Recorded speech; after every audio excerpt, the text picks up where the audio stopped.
نرحب بضيفينا الكريمين. بنبدأ بالأستاذ سليم عزوز، تعقيبك أستاذ سليم على هذه الحملة من الاعتقالات لهؤلاء النشطاء السياسيين.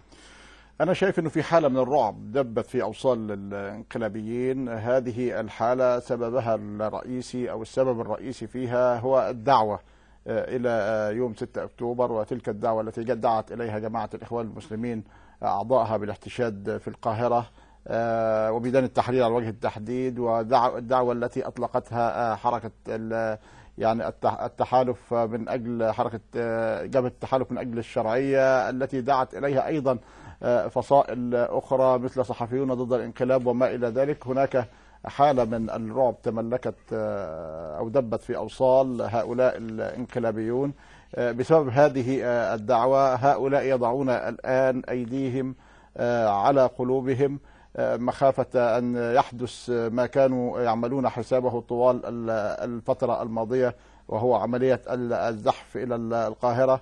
هناك كلام على أن الأعداد ستكون غفيرة للغاية. هناك كلام على أننا سوف نشهد مليونية مكتملة الأركان.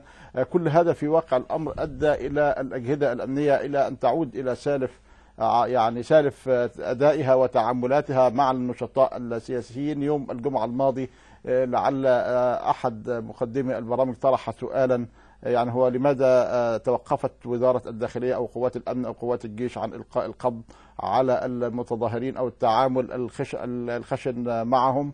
لكن في واضح الأمر أنها هذه سياسة لم تكن قد ألغيت، لكنها يعني يجري تأجيلها أو يجري إيقاف التعامل بها فترات معينة، ثم يعود مرة أخرى إلى التعامل بذات القسوة. نحن شاهدنا كيف خرجت طالبات جامعة أسيوط ينددن بالانقلاب العسكري، وشاهدنا محاولات أحد الضباط أو قوات الأمن لإلقاء القبض على تلميذ في السنة أولى ثانوي، ووقفت الطالبات ضد هذه الإرادة ولكن الأمنية أمام الغاشمة. إرادة المرة تم إخلاء سبيل